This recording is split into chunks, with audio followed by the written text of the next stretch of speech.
Okay, guys, I wanted to go through chapter 14, which is on the brain and the cranial nerves. And the way that the textbook handles the brain is it introduces the parts of the brain very generally. And then it starts with the cerebrum and goes all the way down through the brainstem. And then it goes backwards from the simplest parts of the brain in the brainstem and moves its way all the way back up to the most complicated part, the cerebrum. A lot of things in the chapter I'm going to tell you you don't have to pay attention to. You don't have to know any particular nuclei other than the. We'll get there. Anyway, let's just go ahead and start. Okay, so chapter 14. So the human brain has 97% of the body's nervous tissue in it. You know that I don't ask you questions like what's the typical volume, but just to let you know, it's about 1,200 milliliters. And men's brains happen to be 10% larger because they're usually larger in body size. However, there have been no correlations between brain size and intelligence. So even when we're talking about animals and say they have a brain the size of a walnut, it doesn't mean that they're less intelligent. So the major regions of the brain are the cerebrum, the cerebellum, the diencephalon, and the brainstem. And the brainstem has three parts: the midbrain, the pons, and the medulla oblongata. So starting at the top, the cerebrum. This is the part most of you think of when you think of the brain. It's this large, pinkish kind of colored organ with all of the wrinkles on it. And since we're here, let's go ahead and let you know that the raised part of each wrinkle is called a gyrus. So they're called gyri or gyri. And then the little troughs or ditches between the wrinkles that make the edges of the wrinkles are, each one is a sulcus. So they are called sulci or sulci. A deeper crack in between the wrinkles is called a fissure. So we're going to have a longitudinal fissure and a transverse fissure.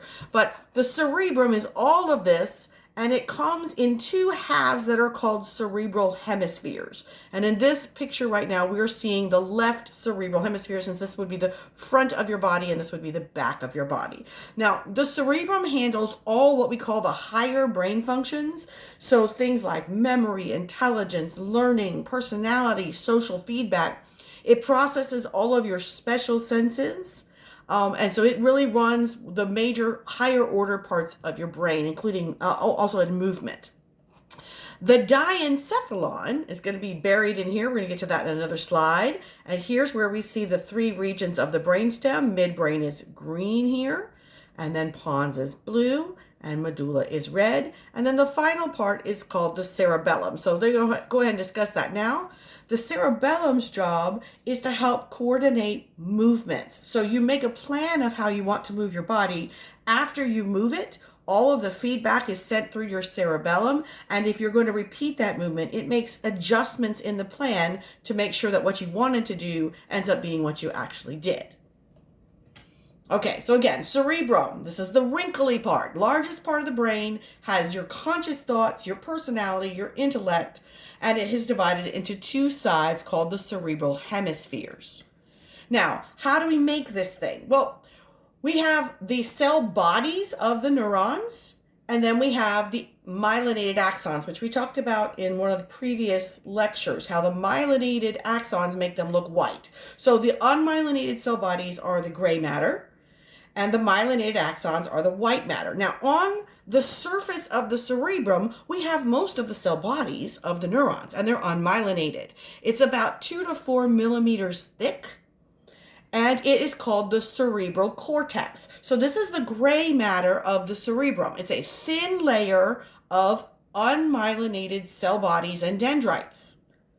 Now, we want to maximize surface area on the brain, so that's why we have the gyri and the sulci, the ups and downs over the surface of the cerebrum. That gives us more surface area in order to have more neuron cell bodies. So if you think about the cerebrum kind of like a bouquet of flowers, the surface of the bouquet is where you have all of the blossoms, right? That's kind of like the cerebral cortex. That's where all of the neuron cell bodies and dendrites are located. And then in the center of the bouquet will be all of the stems of all of the flowers. They're kind of like the myelinated axons. So when you think about the cerebrum, the gray matter is on the outside and the white matter is in the center. And it's the gray matter on the outside that makes up what we call the cerebral cortex, and that's what is arranged in gyri and sulci. And if you have a really deep crack, like dividing the hemispheres, we call it a fissure. All right, cerebellum, second largest part of the brain. It's going to help you again with repetitive body movements. It also has two hemispheres, and it also is covered by gray matter called cerebellar cortex. Now, instead of gyri and sulci, we're going to find out later that it's arranged in folds called folia. The diencephalon, this is sometimes called the primitive brain. It is in the center underneath the cerebrum and the cerebellum, and it is made up of the thalamus, the epithalamus, and the hypothalamus. The thalamus is a relay for all sensory information coming in before it goes to the cerebrum. The hypothalamus is, I like to describe the hypothalamus as the driver of the mech suit. So if your entire body was one giant mech suit, the hypothalamus is where the pilot would be, because it actually can control all brain regions and all body functions. It also talks to your emotional center, it controls your entire autonomic nervous system, and it controls your endocrine system, which controls your hormone production. So yes, the hypothalamus is probably the most important region of your brain.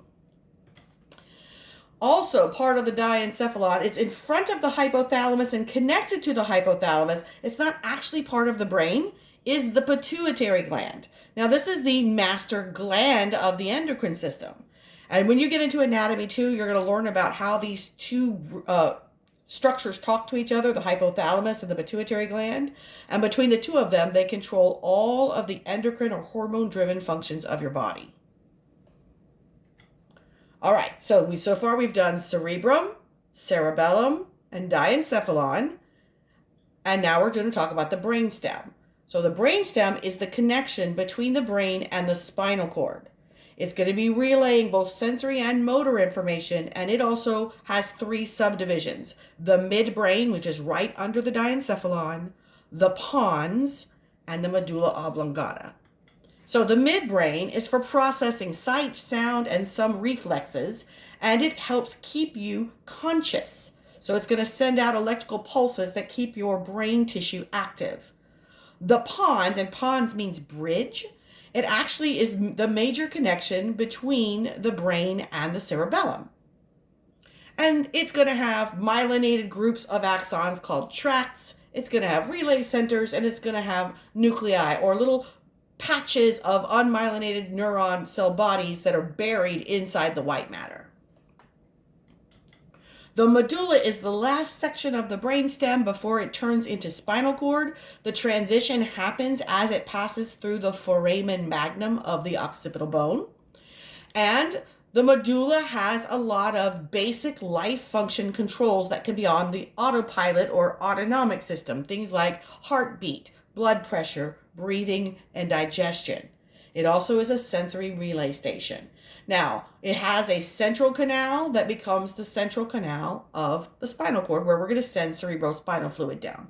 So that's kind of like the general introduction to the brain regions. And then it's going to go kind of off on a tangent for a few slides. And then we're going to come back and start with the medulla and work our way up. So here is a picture of the brain minus the cerebrum and the cerebellum. It kind of looks like an alien, doesn't it? Kind of looks like the alien from the movie Aliens.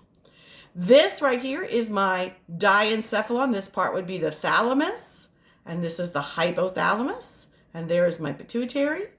This is the midbrain here in green. Here is the pons represented in blue, and here is the medulla down here in kind of orangish red. Okay, so as I said, we're going to go off on a little bit of a tangent. So as the brain is developing, it actually starts out as a tube called the neural tube, and at the front it splits, and then each of those little tiny tubes will turn around and curl up, kind of like ram's horns, to make the two cerebral hemispheres. And what happens as that tube grows around, we have a space that gets trapped in there that was originally called a neurocele, and it becomes a ventricle. So we have 4 ventricles, or empty spaces, inside the brain. So each of your cerebral hemispheres has one of those side tubes, so those become the lateral ventricles. And then right in the very middle, through the center of the diencephalon, is the third ventricle. And then running down between the brainstem and the cerebellum is the fourth ventricle. So these ventricles are connected to each other by passageways, because remember from the glial part of the chapter 12, we talked about how cerebrospinal fluid is created. It is put into these ventricles and it passes from ventricle to ventricle. So we make it first in the lateral ventricles, and then they are connected to the third ventricle by the interventricular foramen. Those are two little tubes, one from each of the lateral ventricles, that connect to the third ventricle.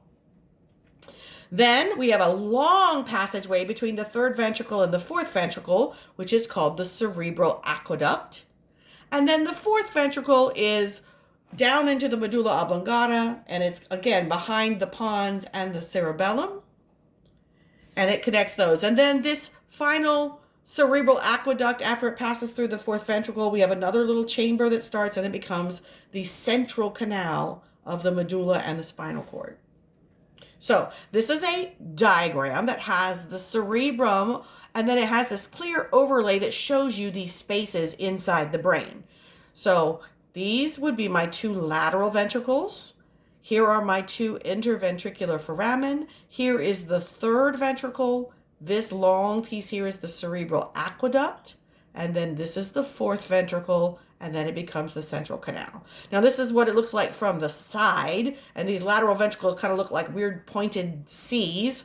Watch what happens when we see it from the front. You'll see how they look like ram's horns and they curl around. See, there we go.